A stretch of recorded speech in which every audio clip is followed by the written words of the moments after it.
I'd like to welcome you. I am Cynthia Washburn, a former student athlete and coach here at Eastern, now serving as the Interim Director of Athletics. I'm honored to welcome you here today to celebrate Eastern's history of athletics. Today, just like 125 years ago, athletics is an integral part of the educational experience. Through intercollegiate athletics, participants are given the opportunity for significant learning outside of the traditional classroom experience. I believe Eastern has always understood and valued the role of athletics in higher education. We see that supported in the first 50 years of the Willimantic Normal School's informal offerings of swimming, tennis, football, and archery, to present day 17 intercollegiate athletic programs and almost 400 student athletes. Research supports playing on a college level team can be a stepping stone to increase campus involvement, fuller engagement with academics, and can broaden the way student athletes think about their lives. I think that's true today just as well as it was 125 years ago. I'd like to remind you that at each table there is a program as well as a fact sheet for you to take a look at. And at this time, I'd like to introduce our student athletes' strongest supporter and cheerleader, our president, Elsa Nunez.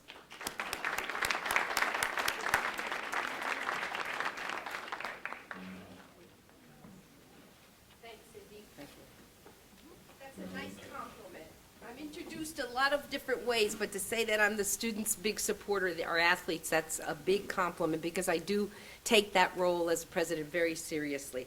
And thank you all for being here. I passed by some of the tables and I didn't get to every table to say thank you for coming out for this event. I know everybody's busy and wants to do so many different things, but it's nice to support our departments as they celebrate the 125th anniversary, and we're just so proud of athletics that this session today, we wanted to highlight all the contributions that athletes have made, coaches have made, and the administrators in athletics have made. And I want to thank Cynthia for her leadership in our Department of Athletics. She's taken the realm and she's taken the helm rather, and she's really made a difference so far in leading the department, and it's been a very positive contribution. Thank you, Cynthia. As an alum, former player and coach, and seasoned athletic administrator, we feel fortunate to have her back at Eastern. Athletics and physical activity have always been a part of Eastern. When 13 young women started classes at Willimantic Normal School in 1889, 3 hours of gymnastics a week was on the curriculum. I bet you the coaches would love to have that back in the curriculum. By 1898, the women's basketball team won its league championship. During those days, they could take 3 dribbles, hold the ball for no more than 3 seconds, and then had to pass the ball. There were no ball hogs in those days. On the walls, you can see the photos. Make sure you take time out to look at them, of our swim team and the women's basketball team in the 1930s. In 1942, the men's basketball team won its league championship. Since that time, our student athletes have won 5 national championships in softball, 4 in baseball, and have won a number of academic All-American and National Player of the Year awards. Our men's basketball team just finished its 5th straight season with 20 or more wins, and our swimming team is one of New England's best. As a Division III school, we offer no athletic scholarships. Our student athletes are students first, and the coaches are very proud of that, and they excel in the classroom beyond what the other students how they excel. So our athletes are doing much better at Eastern than the average Eastern undergraduate. They have higher GPAs than the overall average. They are leaders in their residence halls and leaders in this community. We're very proud of them. All of you know of the heroic work done by the men's soccer team last year to lead a bone marrow campaign on behalf of their teammate, John Casanova. John is now a cancer-free survivor, and the bone marrow drive that Coach DeVito, is he here? Coach DeVito? Well, let's thank him. Yes, let's thank him. and his students launched across the country resulted in more than 10 matches for other people needing bone marrow transplants. So not only did they help John, they actually produced 10 additional matches for people in the country. Coach, that's a fabulous, fabulous thing you did, and a great thing the students did with you in leading the efforts to help John. Thank you for doing that. We were so impressed and so touched by it all. I am so proud of each of you for deciding to continue their work, even though John has recovered. They're going to continue the bone marrow transplant effort. We also have active club sport, intramural, and recreational programs. Almost 2,000 of our students are now engaged in some form of athletics or fitness activities. To support those programs, we have recently added a new locker room facility. How many of you have seen the new locker room facility? Isn't it great? In Mansfield Sports Complex. And a weight room. We finally bought decent weights. We were so ashamed of the ugly, junky weights we had. And a lobby renovation in the sports center. And we're doing all that, and we know we're going to have a new sports center in a few years, but we just couldn't wait to spiff it up. We just wanted it to look better for our students and for the coaches. We are proud of our student athletes. We recognize the importance of physical activity to a person's overall health, and we recognize the value of athletic competition and its ability to promote teamwork, goal setting, and self-discipline. Athletics will always be an important part of our liberal arts education at Eastern. Some people, when we get to the state where we have to cut things, people are always terrified that athletics will be cut out completely from Eastern. We've had to reduce budgets in every area, but we have always been committed to athletics.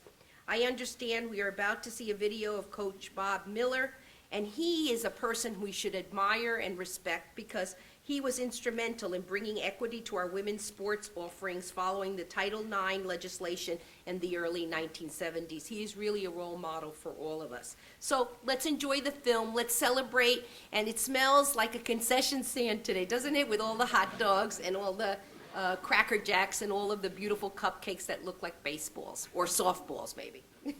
Anyway, thank you everybody, and thank you for being here this afternoon.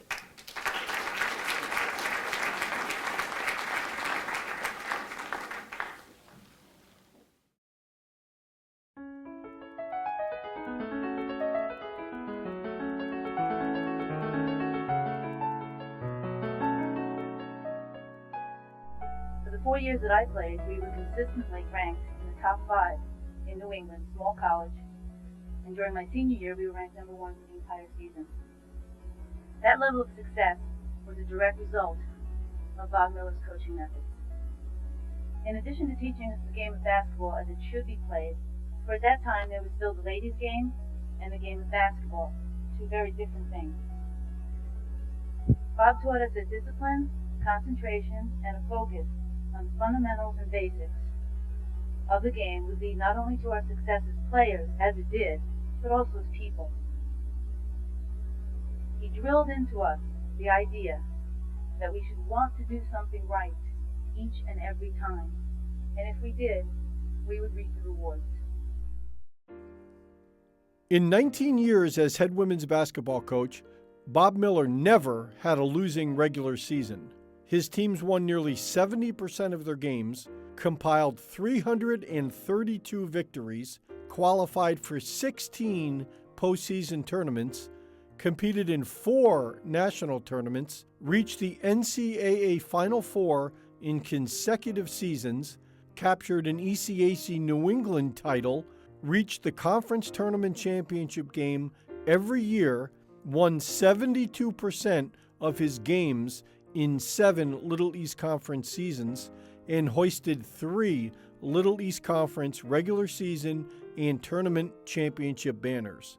Bob Miller was a founder and the first president of the New England Women's Basketball Association and retired as the winningest women's basketball coach in New England Division III history and as the 4th winningest active coach in all of Division III. Following retirement, Bob Miller became the first male inductee into the Connecticut Collegiate Women's Basketball Hall of Fame, and soon after was a unanimous selection to the ECSU E-Club Hall of Fame. But, as legendary radio broadcaster Paul Harvey was fond of saying, "Now you'll hear the rest of the story." Or in the case of Bob Miller, now you'll hear firsthand about the stuff that made Coach Miller unique in the eyes of his players and coaching and teaching colleagues. He wanted the best for his team, the best for his players, and he would do whatever it took to get that. He had expectations and wanted kids to be the best and do the best that they could. And his leadership style and his dedication and his loyalty fed into where they were going, and they picked up on that. Coach Miller was really the father that I never had. He was a great role model for me, an amazing teacher and coach. He had amazing caring and love for his players, both on and off the court. I think that he demanded an effort and an excellence in both places.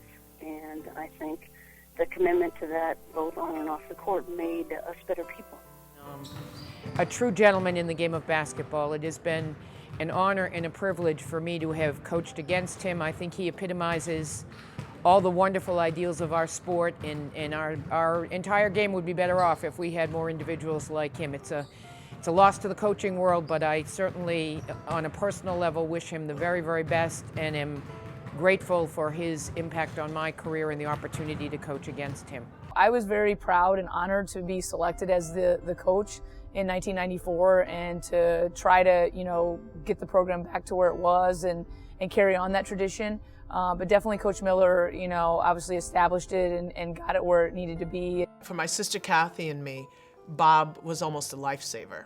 We were seniors in high school. He came and saw us play in a state tournament game, and he made a follow-up phone call to my coach and to the school the next day. We jumped on that opportunity. Here we were, two poor kids from New Britain, trying to figure out where are we going next, what are we going to do? We love basketball, we're good students, and in steps Bob Miller. He gave us an opportunity. The word integrity is really central to Bob Miller, whether it was with the rules of basketball, whether it was with recruiting, whether it was in the classroom where you do your work honestly. He held himself to a very high standard. Coach fought for us. He gave credibility to the cause, because here's a man coaching women, advocating for them. Men coaching women now, it's so common.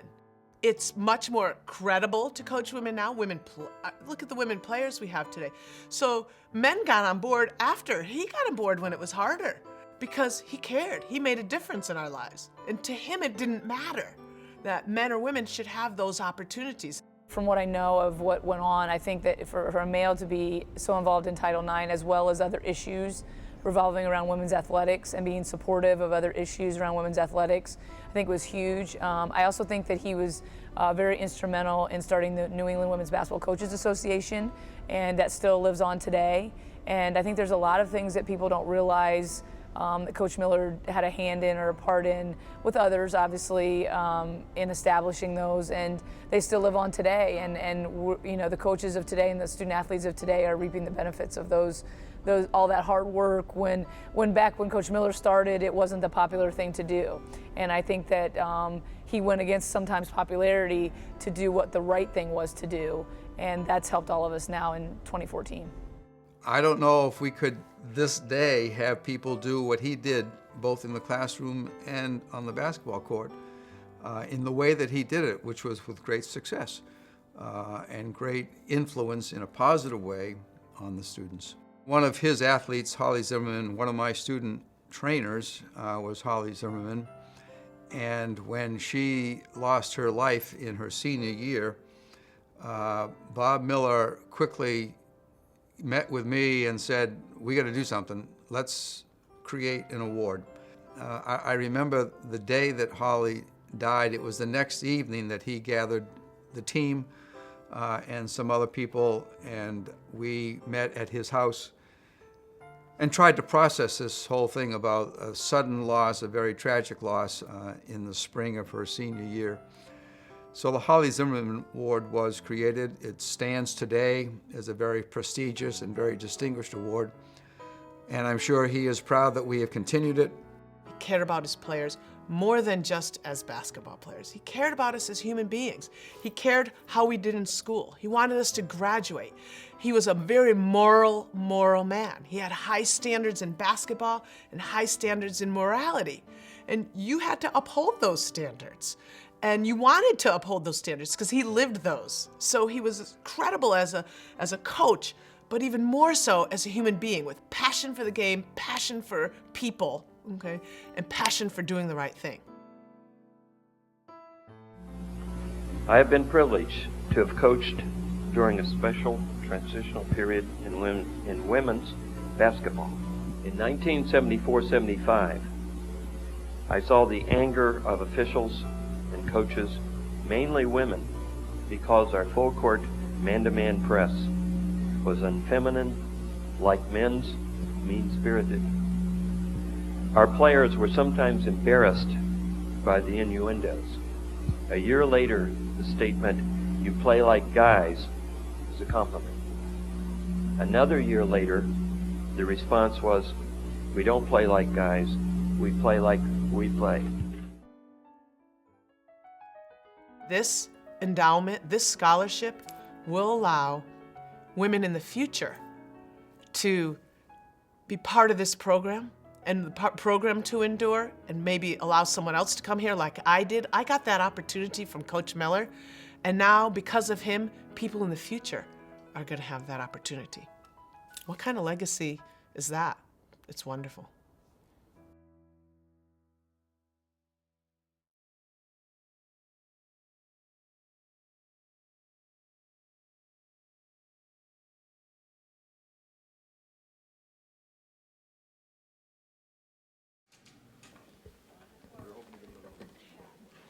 Good afternoon. Welcome to the celebration of athletics in the 125th anniversary of Eastern Connecticut State University. I was thinking earlier today that we've never really had a public forum or even any kind of extended discussion about Eastern athletics as far as I can remember. So this would be a great opportunity for people in this room who sort of know Eastern athletics just in the last few years. But the roots go way back. They don't go back 125 years, but from our research, the roots go back about 75 years. We would be celebrating the 75th anniversary of Eastern athletics this year, based on the fact that men's basketball was our first intercollegiate athletic program, and that started in 1939.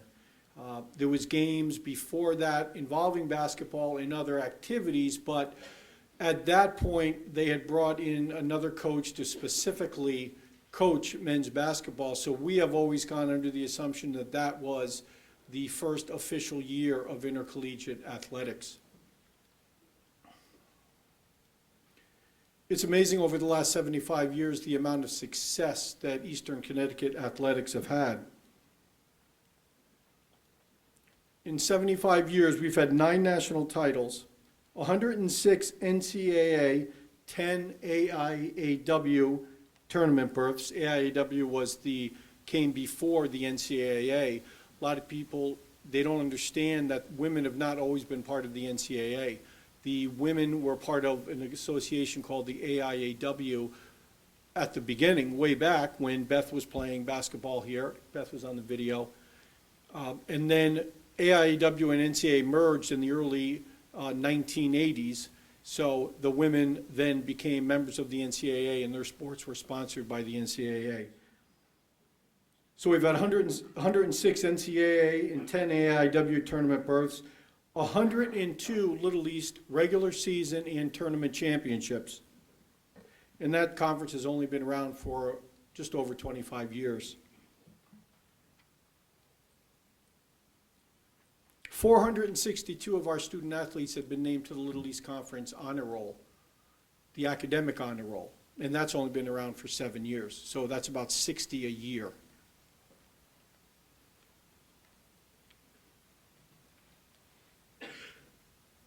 And if you look at the 27-year history of the Little East Conference, Eastern Connecticut ranks easily among the top 3, maybe the first or second most successful program in the Little East, from the beginning, going through all the sports that the Little East Conference sponsors.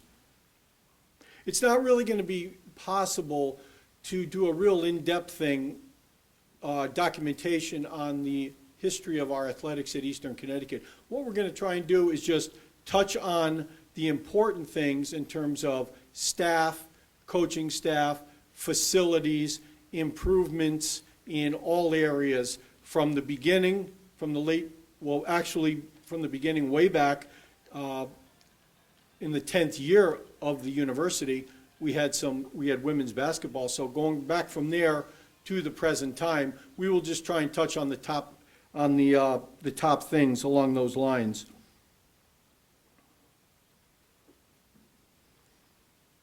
Carl Troster initiated the athletic program as we know it today. He carried it through the 1940s into the 1960s. Francis E. Geisler, who the gymnasium was after, came on in the 40s, mid-40s. He came on as athletic director and basketball coach. And he carried it into the 60s. Dr. Dana Clark became the athletic director. Bill Holowati took over. A lot of people remember Bill Holowati as the successful baseball coach here, but he was our athletic director for 15 years from 1973 through 1987. And arguably, probably the 1980s were the most successful era in the history of Eastern athletics.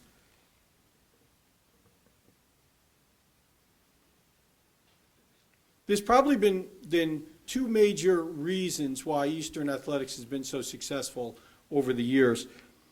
I think one of them is the commitment and the dedication of our coaches, especially the early coaches, the coaches that carried us through Title IX in the early 70s as well. And sort of the ironic thing is that probably the two most important figures in Eastern athletic history that had the biggest influence and that were the biggest advocates of Title IX were both men. You saw Coach Miller, absolutely incredible person. Beth talked about him. Anyone that's in this room, Doc Yo, that worked with him for the 19 years he was here, was an absolute pleasure. And also Coach Clyde Washburn, who coached 10 years of men's sports, baseball and basketball. And then in 1977, a group of women wanted to start a softball program. They came to him and asked him, would you be our first coach? And he had just given up basketball, and he jumped at that chance. And again, like Coach Miller, there was no bigger advocate for women's rights in athletics and women's rights in general than Coach Washburn.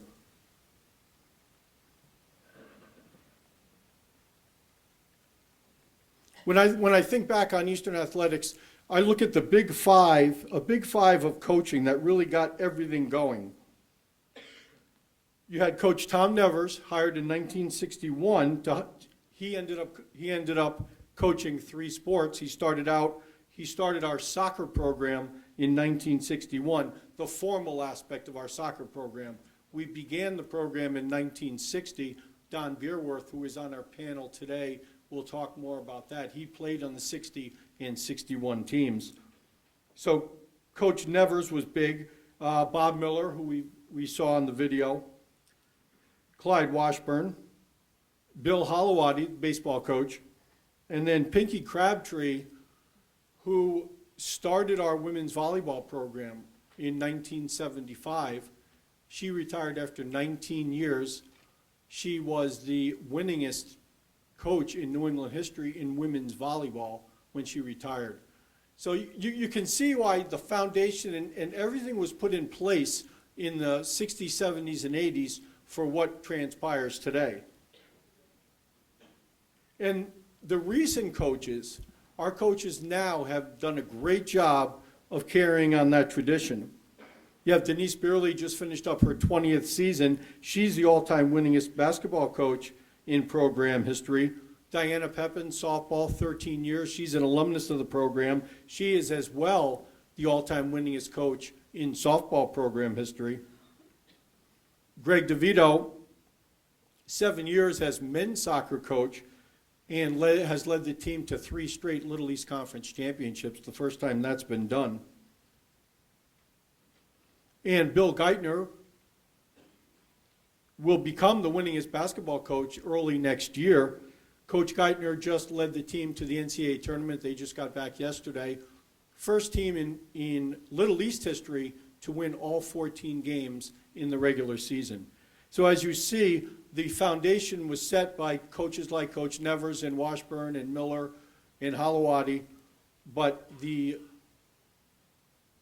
tradition has lived on today. Another coach, great story here, Chris D'Ambrosio, our women's soccer coach, 14 seasons at Eastern, 13 of them on a part-time basis.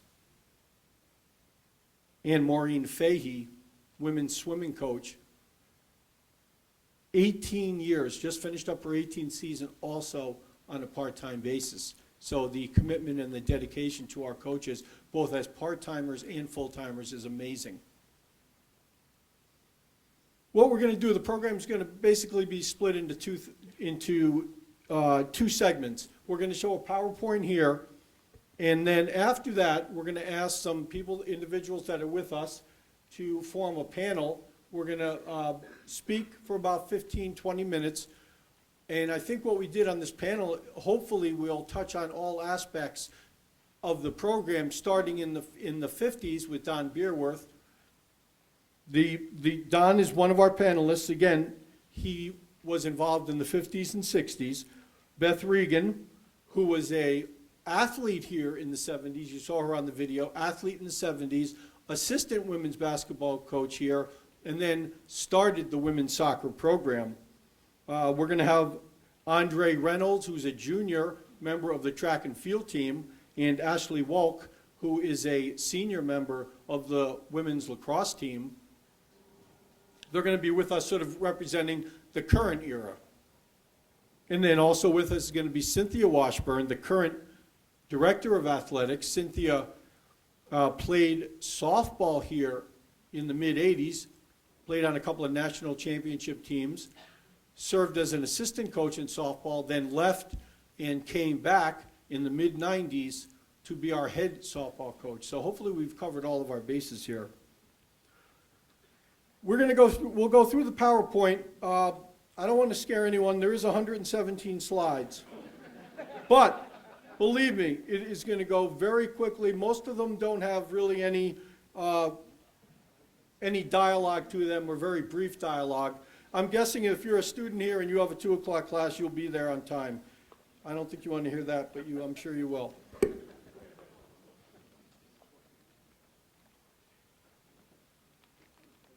Again, as most people know, Eastern Connecticut did start out as the Willimantic Normal School. So we have 125 years of athletics and recreation as well. Now, the founding fathers of the program, way back, Edith Paschal she is listed as being a physical education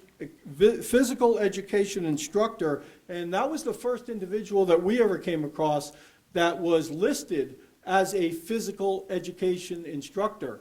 William Field was actually a science teacher, but he was probably the first coach here. He coached football, he coached men's basketball. He began the men's basketball program in 1938. But again, he was more or less a staff member teaching science that we don't know exactly how he ended up being a coach, whether he volunteered, whether the president asked him, we're not exactly sure. But he is probably the first sort of official coach in history. Carl Troster followed William Field, and when Carl Troster came in, that's when we really formalized the athletic program at Eastern. Carl's a member of our Eastern Connecticut E-Club Hall of Fame. And when Carl left, Francis E. Geisler came on from Vernon. He was a teacher and athletic director in Vernon. He came on in mid-1947. He took over the men's basketball program, and he ended up hiring a number of the coaches who really advanced the programs. Mr. Geisler served many, many capacities at Eastern, in addition to being a coach, athletic director, dean of men. Then when he retired from the athletic department, he spent his last 12 years or so as the school's registrar. So the early programs and the facilities. That was women's basketball. 1898, which is what, just 9 years into the formation of the university, or of the normal school at that time.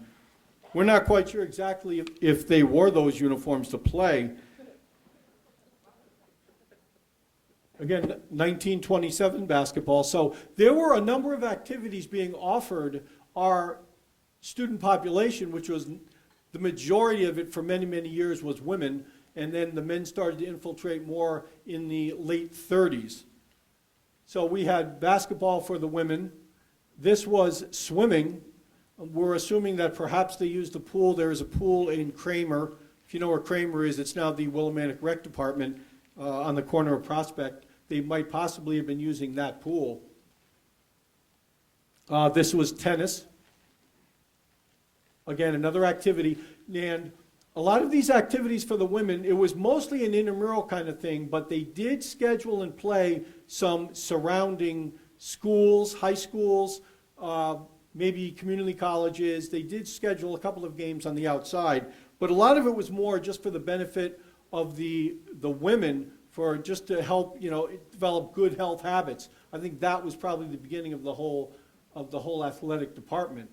1939 was football. This is, in 1939, about a dozen men from Wyndham High School decided to come to Willimantic, the Willimantic State School at the same time, and that really bolstered the male enrollment. So this was the first team. From what we had read, the uniforms for the team showed up at 1 o'clock. The team played their first game at 3:30. The coach, that is William Field on the back right. And from in 1939, the team only did play one game, as far as we could determine, which we're pretty certain. They lost to Plainfield High School 6-0. And then beyond that, with football, there was talk about having an expanded schedule the next year. I believe they played 6 games the next year. But beyond that, we did not see a lot of documentation on a continuation of the football program. There's archery for when there was more men involved. There's archery for the men and women. This is William Field's first team, 38-39, I believe, in men's basketball. William Field there to the right. This shows a couple of things. One, the facility. As far as we could tell, this might be the Willimantic Armory. They played in the Armory in the early years. They played at a number of different locations, but the Armory was one of them.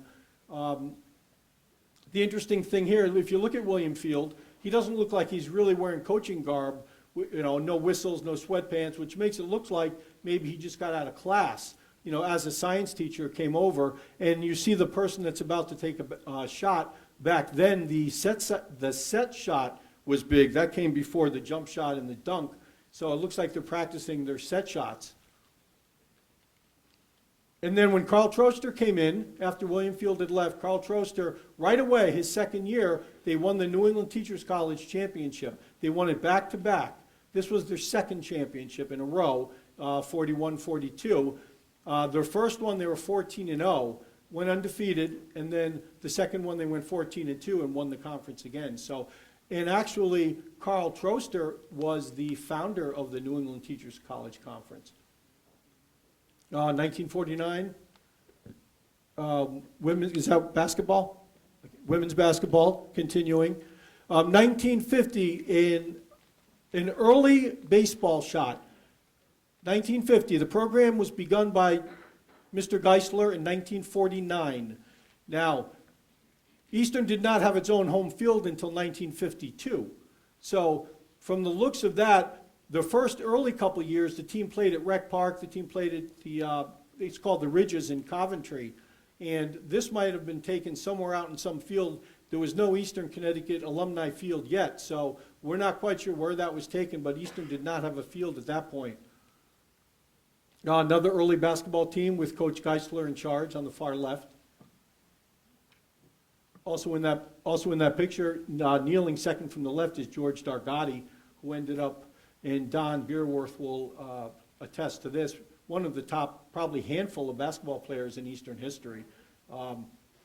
He scored 1,200 points, only played in 3 years, and his third year he missed most of the season with an injury. So if he had played 4 years with a 25-game schedule, he would have scored about 2,500 points.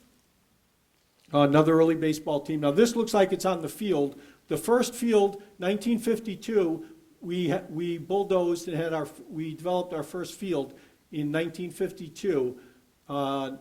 If anyone remembers the old alumni field, this is nothing compared to that, but it was a start.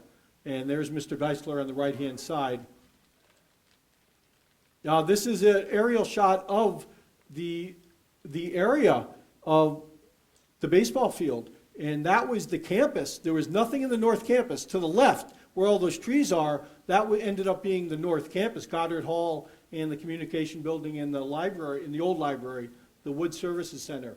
But this is before that.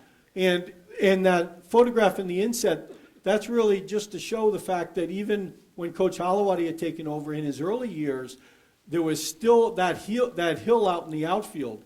And when that hill was there, that hill was in play. So you could hit the ball out there and you would have to run it out. The outfielders would have to run up that hill and retrieve it. Finally, it was bulldozed away and a fence was put in. This is another early basketball photograph, and this was Noble Hall, where the team played a lot of its early games. It's now, well, it was Noble Gymnasium, but this is now Noble Hall. And from what I understand, there was a gymnasium in the basement of Noble Hall.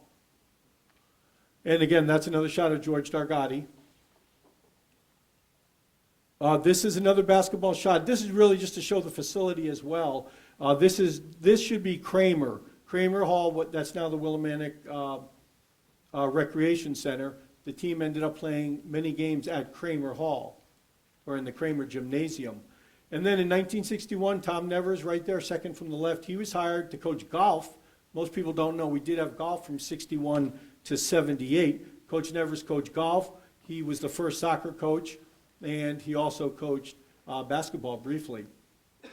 Mid-60s, Eastern was a powerhouse in men's soccer. There's John Fitzgerald, a member of our Hall of Fame, the all-time leading scorer ever at Eastern Connecticut. When John played in the mid-60s, the team lost 2 regular season games in 4 years. They won back-to-back New England championships, and they were undefeated in the regular season both those years. So the formalization of the women's program, this was the headshot in the middle is Julie Bradley. She was our first coach in 71, 72 before Coach Miller was hired. What happened with Coach Miller is that Julie went on maternity leave, and Coach Miller took over in 74, 75. We're not quite sure how things transpired after that, but Julie did not return. She might have been a volunteer anyway, and Coach Miller took it from there. Early shots of basketball playing, that is not Geisler Gymnasium. That might be Kramer as well, and that was one of the first teams on the lower right-hand side.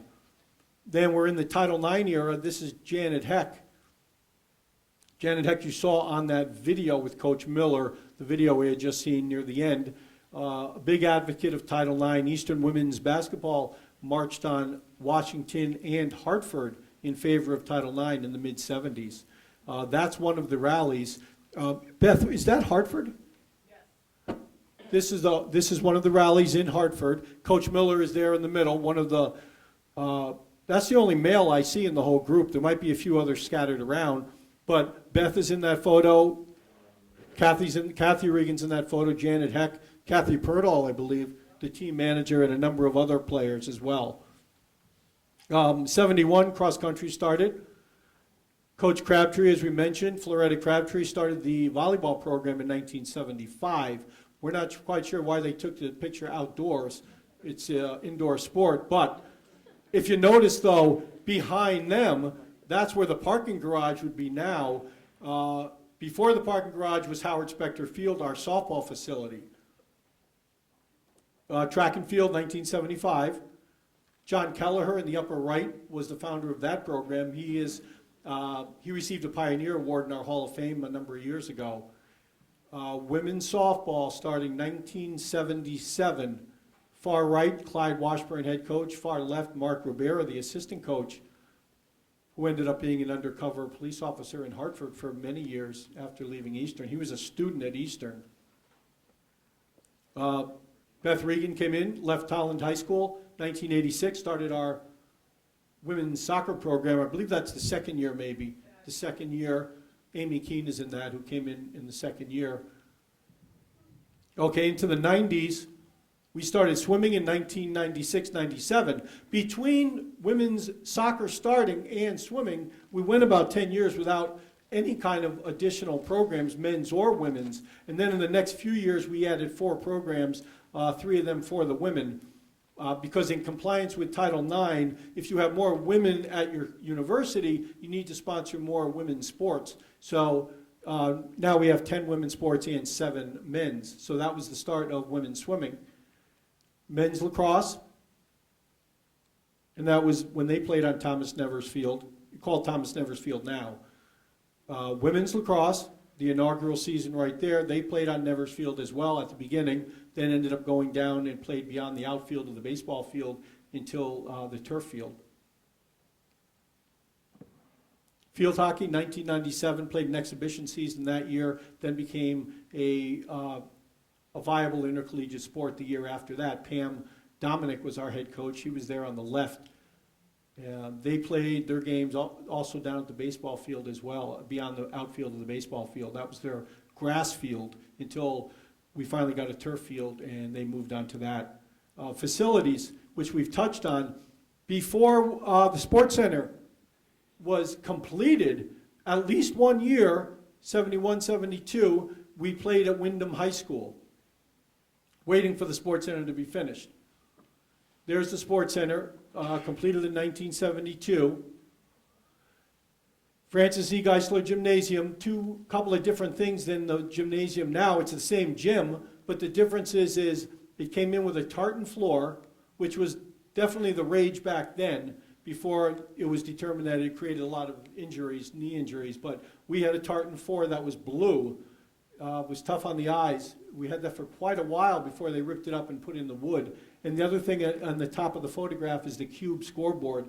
We used that for many years before that was taken down, and they put the scoreboards on the wall.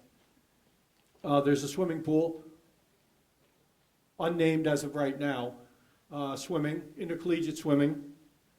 That's an early shot because if you notice, if you do go into the pool, there is no diving board anymore. That was condemned, and they took that out. So now that's why we only have a swim team. We don't have diving. Alumni Field in the background, you see the high rise in the background. Alumni Field was the first baseball field, 1952. The team played on there. It started out as Knight Field. The team played on that field, and then we moved to the Eastern Baseball Stadium. Howard Specter Field. We began this field. It was called Crandall Stadium in 1977 because it was located next to Crandall. And then it evolved into Desjarlais Stadium, who was our groundskeeper. And then Howard Specter helped put up lights. It became Howard Specter Field until the parking garage replaced it. And now we're beginning our 3rd year at the softball field in Mansfield. Thomas Nevers Field, named after Thomas Nevers about 12 years ago or so. The first year on that field was 1992. And then a little bit later on, it was named in honor of Coach Nevers. Again, lacrosse, that was on lacrosse played early on Nevers Field, and the development of the development of the Warrior. Late 50s, Eastern went from being Willimantic State teachers to Willimantic State. So at that time, through the early going, they were called the educators or the teachers. And since it was no longer predominantly a teachers' college, they decided to the Willimantic Chronicle created a contest to name the Warrior. To name the team, I should say, and the Warriors was chosen. A number of the teams wore Warriors across their shirt, and there's the headdress of the Warrior in the background on the gymnasium floor. We had the Indian on schedule cards, different depictions of the Indian, and there was 2 reasons why we got away from the Warrior, or the Indian, we should say. One, the NCAA was not allowing it. It became obsolete. It was not politically correct after a while. And the other thing is that every sport seemed to have their own idea of what their warrior would be. And we wanted to more formalize what the warrior would be, so that every sports program here did not go with a different depiction. And that was a student that was dressed up. That's way back, that's probably mid-'80s. We're at the Liberty Bank tournament, and the 4 schools in the tournament, Wesleyan, Trinity, Con, and Eastern, brought their logos, the eagle and the cardinal, and so we brought our warrior with us. Then that morphed into the blue cat, which lasted a number of years. Painted on the gymnasium floor, later removed, but it was initially on our center court. And then in 2009, the shield, an outside agency was asked. We formed a committee. We wanted to change from the blue cat to something else. But the thing was, is we wanted to keep the warrior. Most people wanted to keep the warrior. So the compromise was, we can no longer use an Indian, and we're not going to use the blue cat anymore. So we want to keep warrior, but we need to change, go in a different direction. So a company designed the shield, which is used right now. That's another version of the shield, which is currently in use. And just some quick shots of current programs: men's soccer, women's soccer, men's cross country, women's cross country, field hockey, volleyball for women, women's volleyball, swimming, women, men's basketball, women's basketball, indoor track for the men, indoor track for the women, baseball, softball, men's lacrosse, women's lacrosse, men's outdoor track, women's outdoor track. And then in addition to the 17 varsity sports, we also sponsor a number of different activities. We sponsor cheerleading, dance, club football, club hockey, club rugby, many number of intramural sports. Current facilities: the turf field. The track came into being just about 10 years ago. It was a grass infield at first, and then the turf was laid down. Eastern Baseball Stadium. Again, these are very much state-of-the-art stadiums and fields. Softball, this will be our 3rd year. This is located at Mansfield as well. This is Thomas Nevers Field on the main campus, which used to be an intramural field, and the hill was plowed, and it became a soccer lacrosse facility at first. The Sports Center, another shot of Francis E. Geisler Gymnasium, swimming pool, and our newest, Dr. Nunez had mentioned this, I believe, our new support building, which houses 6 locker rooms, outdoor, has 6 locker rooms, officials room, trainers room, and that just went into operation this semester. State-of-the-art workout room down below. It's where, if you remember, many years ago, this was the dance studio, and this is now the weightlifting room for student body and athletes. Dance studio, which replaced the weight room up top. Locker room, this is in the Sports Center. Training room, that used to be the training room. Before, training room was moved, and it's on across from the athletic equipment room. It's very spacious, much improvement. Cardio. And then what we also do, we started the Hall of Fame in 1986. We've honored over 100 Hall of Famers, which would be former athletes, administrators, coaches. We also give out other awards as part of the Hall of Fame. That's the most recent class of Hall of Famers this past year. Lower left, Allison Coleman, who's here today, the only 4-time All-American in women's basketball history in the country. And the center, standing in the back, Jason Edwards, a 4-time track and field All-American. He's a current assistant coach with us, as well as Allison is a current assistant coach as well. And we also give out a couple of other awards. The Michael Adkin Award, which recognizes service to individuals over the years to the athletic department.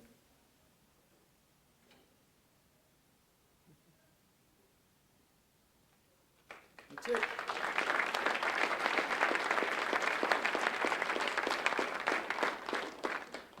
So as you can see, in that our history goes way, way back, and it's been a history of success right from the start.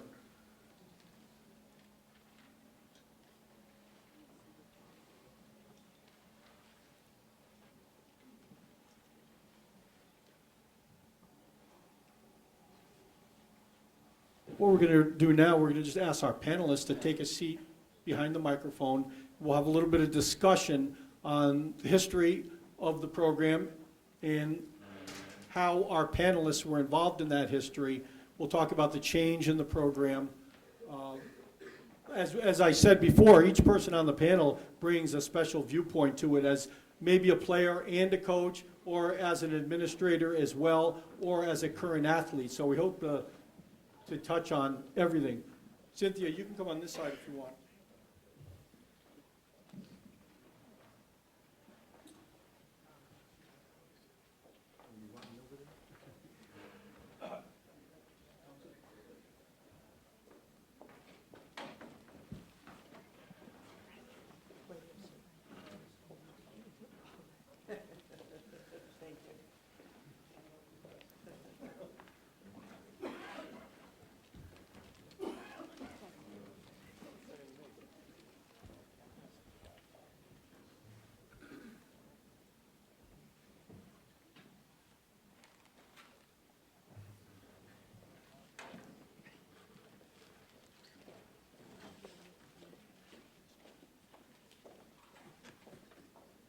We'll ask some questions to get it going, and hopefully it'll turn into more of a discussion kind of thing. There'll be some more back and forth discussion. Okay, what I'm going to do is we did introduce who was going to be on the panel, and what I'd like to do is, starting alphabetically, is just to ask each panelist to introduce themselves, give us a little bit of their background as an athlete, administrator, coach at Eastern Connecticut, talk about their hometown, just to give us an idea of their past. Let's start with Don Beerworth. Don? Yes. Thanks for the invitation. You're welcome. In 1957, I graduated from Rockville High School. After 4 years there, I came to Eastern, then known as Willimantic State. Maybe, yeah, Willimantic Absolutely. State Teachers College, then Willimantic State. And we got through all those years. I played 3 sports. We were very successful in basketball, baseball, and later on soccer. I think one of the reasons we had such strong programs was that the GI Bill was around, and several gentlemen who served in the service took advantage of the GI Bill, and a number of the players, particularly the team of 1961, which I believe was a national or a regional champion. There were several veterans on that team, and I recall there was only one starter on the team who was a high school graduate and came immediately to Eastern. So there were about 7 veterans on the team and 2 or 3 recent high school graduates. It was a formidable team, and they had unusual success. My role on that team, I think in one aspect, was to make sure that I assigned the guys to the cars. Who was going to ride with Coach Geisler, and who was going to go with the other 2 athletes who were driving a family car.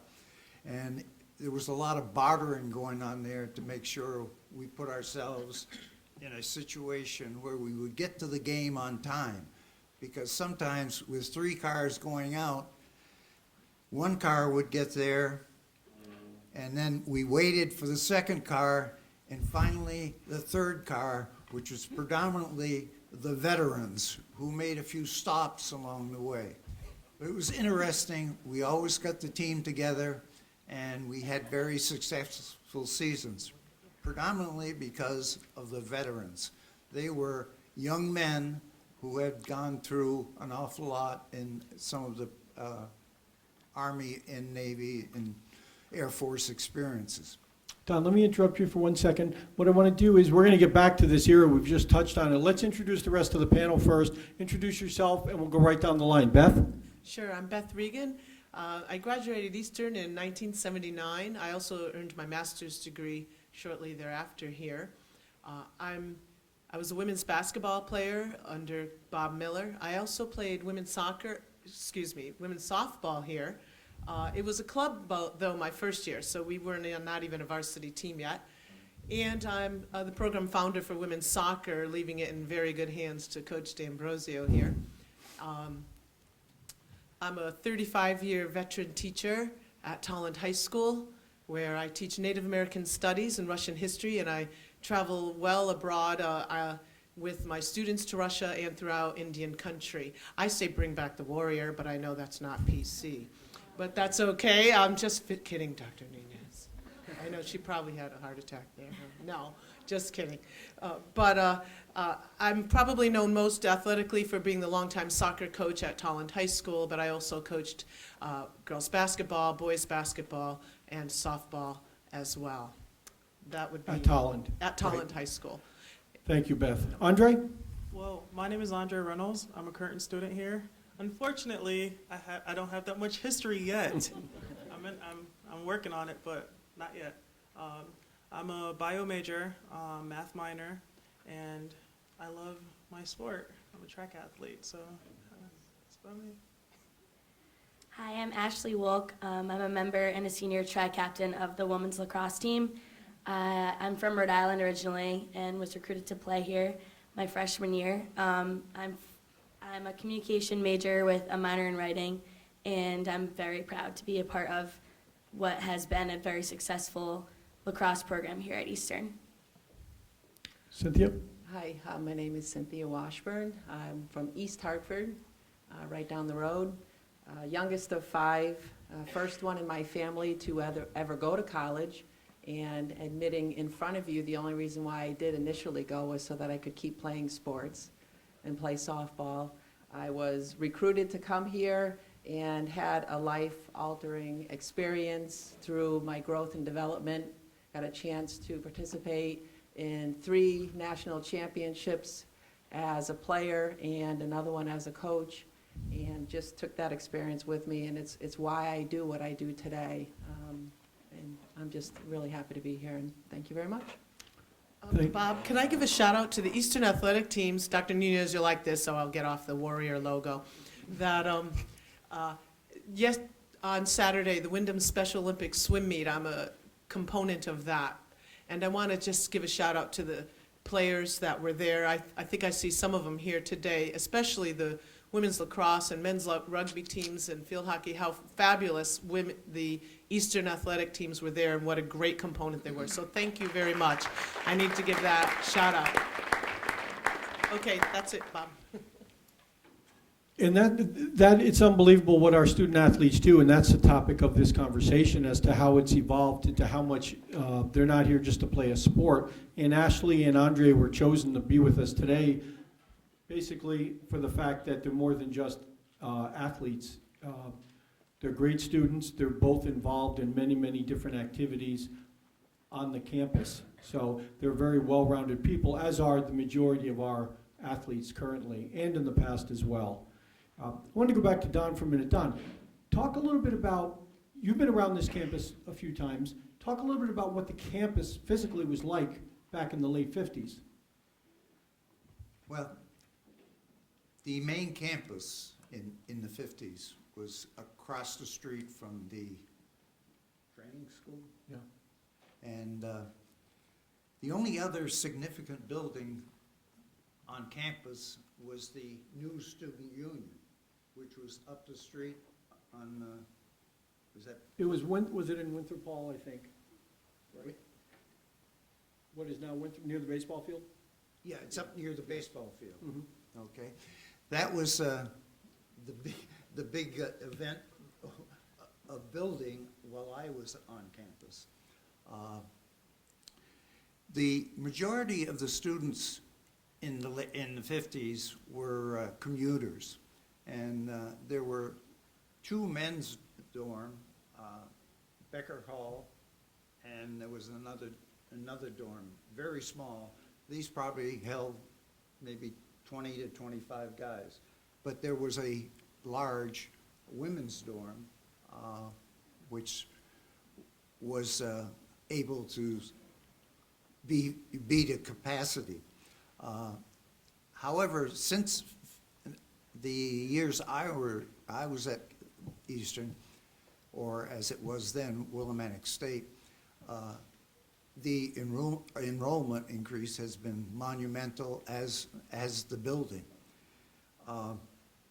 But it still produces a number of educators, and I think I had a 35-year in education, and I frequently would run into Willimantic graduates and Eastern graduates. And I found in our town, my town that I taught in, Ellington, and my wife taught in Rockville, those communities were served well with Eastern graduates. Now, a couple other things I would like to mention of the athletic opportunities at Eastern that unfortunately today are much better off than they were when I was here at Eastern, and that was the women's program. I think cheerleading was about the only thing that was prospering in the 50s and 60s, and I'm sure there have been, and I know there have been many improvements there, thankfully. It's long overdue for you ladies. Don, do you remember any other women's sports when you were here that, like, activities, were they more just activities for women? Health-related, physical education related? Yeah, there were cheerleading, basketball cheerleaders. Other than that, there could have been a slight intramural program, and that was when the gym was available, which wasn't very often, because of the facilities now and then are far apart. And I am proud to see the facilities they have now. I'm not jealous that what we had in the 50s. I'm just thankful to see the growth for all the colleges in the state of Connecticut. Beth, you came in the early, mid-'70s. What was it like at that point for women playing sports? I was fortunate to be a recipient of Title IX legislation when I was in high school, which was the reason that the sport basketball, which I'm most involved with, became a sport. We wore, I think, something that sort of looks like those in the back with the field hockey. That's what we wore in PE, and probably our first game until our uniforms came in, and not everyone got a uniform. So when I got here to Eastern, it was culture shock in terms of Title IX had started to really take hold, and one of the reasons I was recruited was perhaps because of Title IX and Dr. Bob Miller. The irony is, through Title IX here at Eastern, I can give you mostly male names to begin with: the Miller, Webb, Washburn. Also, I wasn't involved. I did play 2 years because it was only a club. Geisler and Hollowaddy, who brought me here for soccer, to begin the women's soccer program. But getting gear, that was like, really? We get gear? What's that? Okay. And so it was really, really a different experience with Title IX. We had to vie for gym time at times. It wasn't always easy, but it really did grow better. To me, this was like heaven, because Eastern was starting to embrace Title IX, and we were gaining the ability to have the proper coaching, to have the proper equipment, to have game time, to have gym time that was appropriate, although we did have to share initially. I felt the reason Eastern started out so strong athletically, and especially their women's programs, is because I thought, I may be wrong, but I thought we were ahead of the curve a little bit. We definitely were. Just going to other schools was amazing to see that we played against mostly Division I competition back then, against UConn, URI, Providence College. That's who I played against. As a matter of fact, I had my career high against UConn. 24 points, just so you know. No, that was pre-Gino. No, pre-Gino. Okay, you know that was the case, okay? But Eastern really was ahead of the curve, and I'm so grateful for that opportunity to play women's basketball here in a facility where Mr. Geisler was in the audience. He was there all the time. We knew who he was long before the gymnasium was named after him. And we had that because Eastern was committed. Ashley, what was your understanding of Title IX? Like when you were in high school and coming up through the ranks playing sports, did you think the opportunities that were available to you and other women were always that way, or did you have an understanding of what had happened in the 60s and 70s? I actually had little knowledge of Title IX until probably my senior year of high school and coming into college. I think that's mainly just because you're growing up playing sports, but you don't really, as awful as it sounds, care to know the history of it. But now being a collegiate athlete, and especially on days like today, you realize how far things have come and how great and lucky I am personally to be able to have the opportunity to be a female athlete and be part of such a strong program, because Eastern's women's sports are very well known, and the coaching staff here has been nothing but welcoming and hardworking. My coach, Christine Hutchison, has been nothing but a great coach to myself and all of the players in the past, I know for a fact, so it's been a great honor. And Title IX, without it, I mean, who knows if we would even be an established team here, so. The only reason I learned to play basketball initially was through the boys in our neighborhood, because they had coaching, and they were the brothers. I was the oldest, and my twin sister and I went here. She's actually on the Eastern Foundation at this time as well. But because of what you said, I think it's so important that we do give back. I'm so glad you said that when you learned that, because of the opportunities that we had. But I was taught by the boys in the neighborhood because they had coaching. They actually had coaching. The first real coaching I had here, and that's not in disrespect to my high school coach. She did it because no one else would.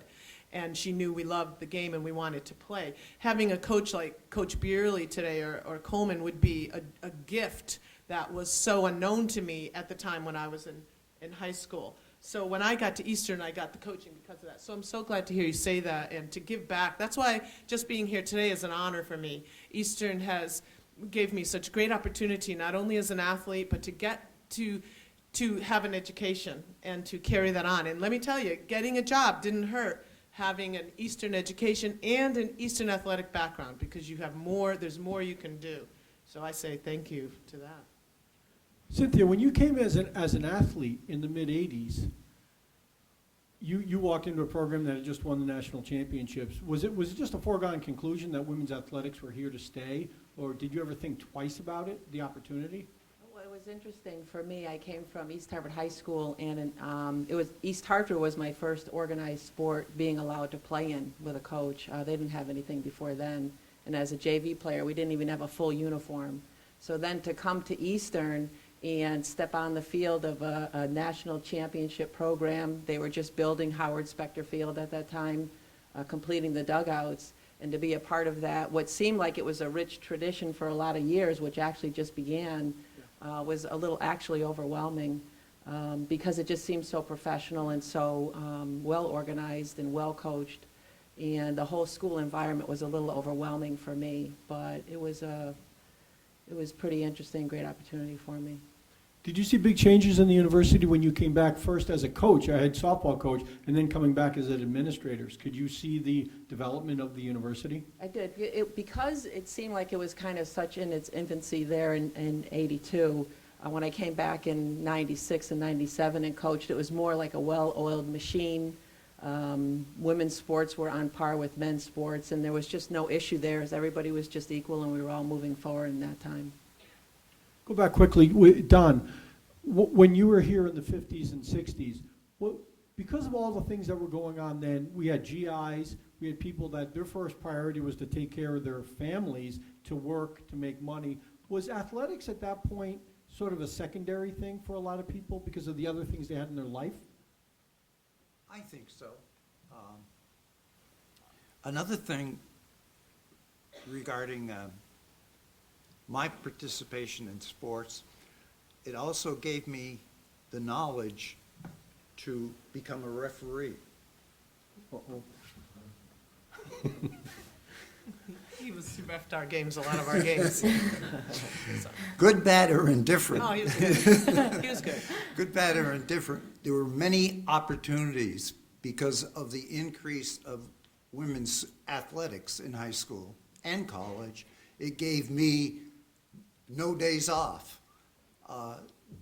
We had many opportunities to work during the week. And the pay through the years kept increasing, and it became very, very profitable. It was tiring, and today there's still a need for officials.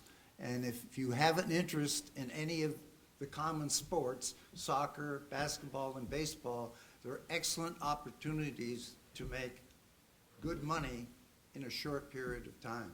And it's another way of just staying with young people.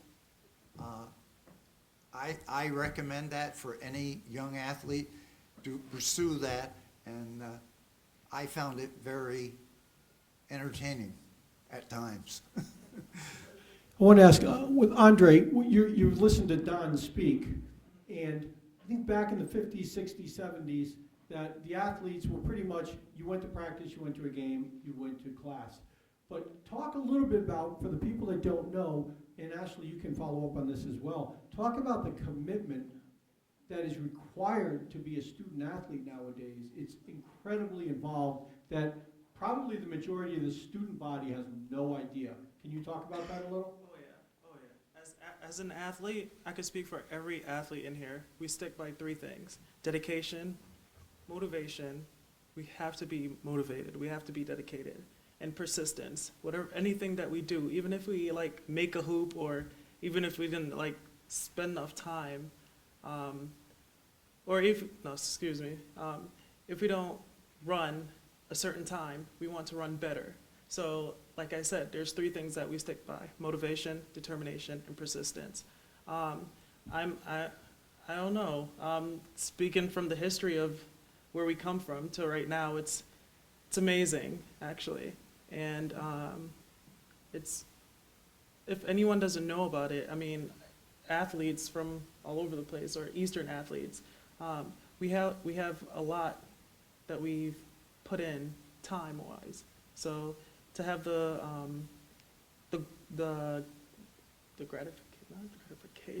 gratitude to get from everybody else, it's really amazing.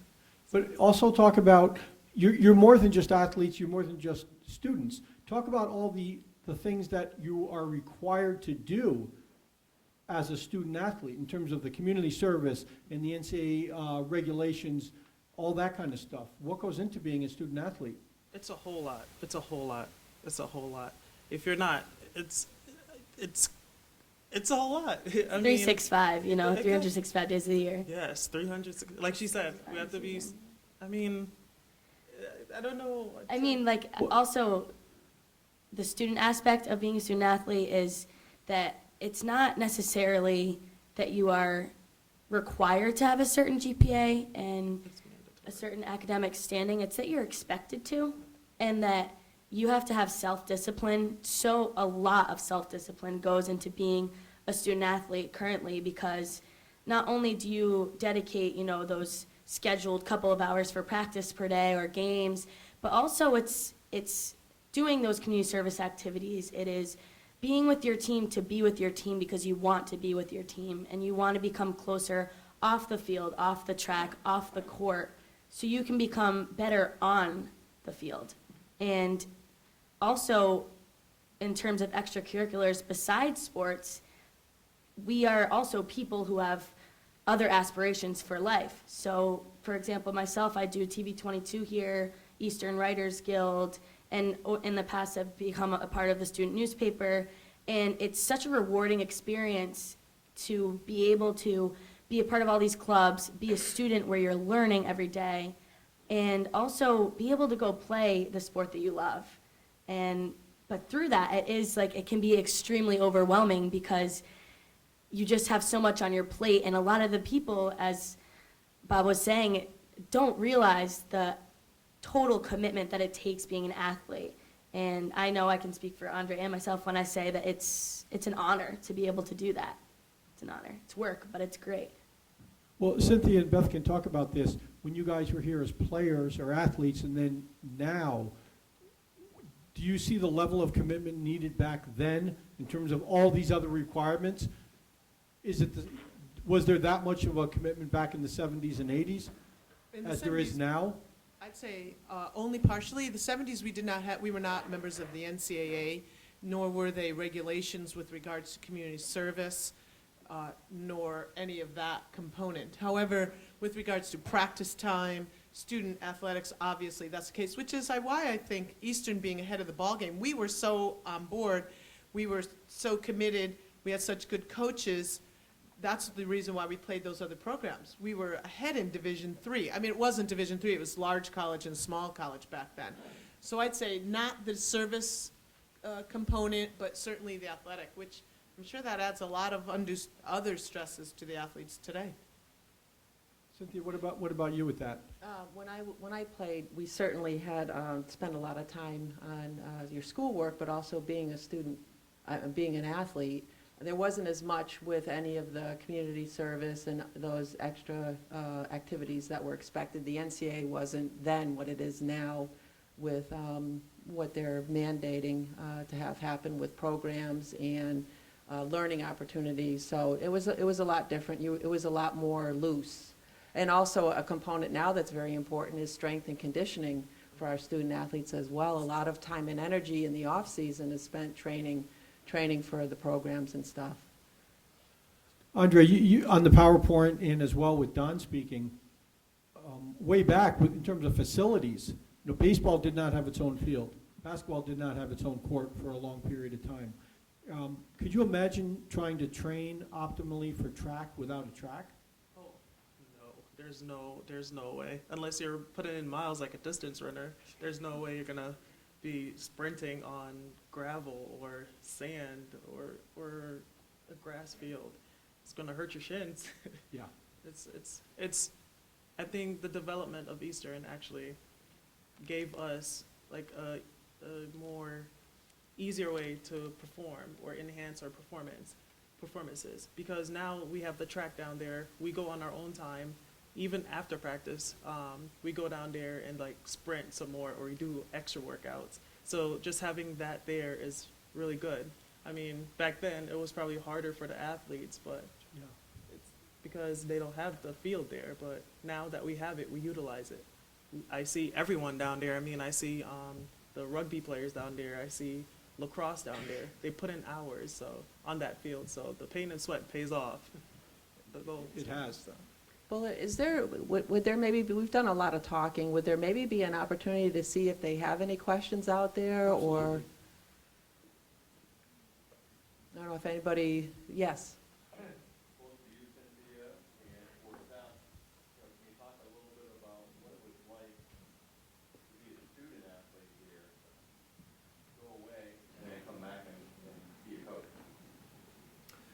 It was a true honor. We never had women's soccer before that. I never even had the opportunity to play soccer in high school. I had to play with clubs or intramurals and that kind of thing. And to give back, as we were saying, and to be called by Coach Holowati at the time, I left a program that I didn't really want to leave, but I would only have left for Eastern to come here and try to start something. And so it was really, really joyous and an honor to do that. We didn't have a facility. We shared a soccer field that was replaced by another, and then now the current facility. And it is. But you could watch the games from high rise and look down. Now there's a big building there. But it was really fun. I remember Coach Holowati, because the men would be practicing at times, and there was only the one field. It was very difficult, a grass field. And so he would allow us to use, believe it or not, his outfield. I know a lot of people probably don't believe that. He did that. I know, but he really did. He would tell our team to go up to the outfield and use that when the men were playing. And then he'd yell at me to get the team off the field or something. Or he would say, "Now, dear, you know that." And I'd say, "Don't be dearing me. We need uniforms," you know. Because we started with a $1,000 budget, which probably I think included my salary that year. No, I'm not kidding either.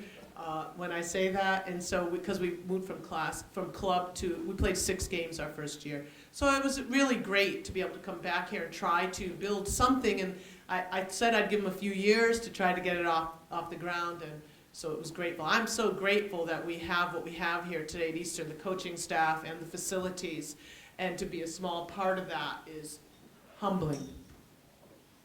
I think sometimes too, when you return, you were a player and you have a perspective of your participation, and when you come back as a coach, you have a whole different understanding and idea of the support that the institution provides for our student athletes that they may not know about necessarily, because it's kind of behind the scenes, either through finances or facilities. And so to get that different perspective was really important for me as well, and to give back, because my experience was just such a great one for me as an individual.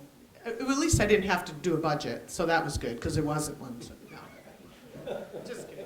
Coach controlled the budget, so it's all like. It was all there. Don, when you were here playing in the 50s and 60s, could you have imagined what it's transpired and what the point is they're at now? Well, I was hoping there would be considerable improvements with the times, the development of the leagues and, the other teachers' colleges in the state grew bigger and bigger. So finally, we got the help we needed to match the other colleges in Connecticut. And I was happy to see that happen, because there was a time that I think it wasn't proportional, the help to the other teachers' colleges as such as there is now. Well, Beth, you came back and you were our first women's soccer coach. What was it like? Talk about that time when we started men's soccer. What was that like? Was there demand for it? Don, when you were on the first men's soccer team, how did that evolve? What was it like that first year or so, or first couple of years? Well, John McMillan, I think, who was the teacher at Wyndham High, was the coach, and we had the willing bodies, but not enough of them. As players? To be a competitive team. So we took our lumps, but I'm very thankful that we went through that first, second, third season, because now it's very competitive and you do well at the level of your leagues. Well, I think at this time we've kind of exceeded some of our time frame, and I think maybe if we can wrap it up, I'd like to formally say thank you Let's thank our panel today. We're going to close. Can people hear me? We're going to close out. Our cheerleaders are going to lead us in a quick happy birthday. I don't know if everyone realizes today is Dr. Nunez's birthday, so we're going to sing happy birthday to her. Happy birthday. And we're going to do a few cheers. Everybody get your pom-poms.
Thank you to everyone for coming out today. Also, thanks again, once again, to the panel. Thank you very much.